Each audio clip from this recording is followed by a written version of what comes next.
एवढीशी आहे ती ग्रंथी, पण तिच्यातनं जी रसायनं निघतात ती रसायनं शरीरातल्या सगळ्या ग्रंथींवरती नियंत्रण ठेवतात. तर आमच्या भाषेमध्ये जे रसायन निर्माण एका ठिकाणी होतं आणि त्याची कृती दुसरीकडे होते त्याला म्हणायचं हॉर्मोन. काय म्हणायचं?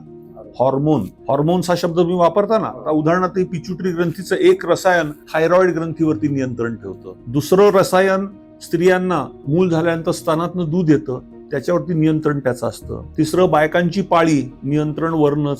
सगळ्यात कळस म्हणजे आपण लहानाचे मोठे होतो, उंची वाढते, हाडं लांब होतात, स्नायू मोठे होतात, त्याचं पण नियंत्रण त्याच ग्रंथीमध्ये, म्हणून तिला स्वामिनी ग्रंथी म्हणतात. आता त्या ग्रंथीमधनं वेगवेगळी रसायनं निघतात आणि वेगवेगळ्या पेशी असतात की त्या पेशी ती रसायनं निर्माण करतात.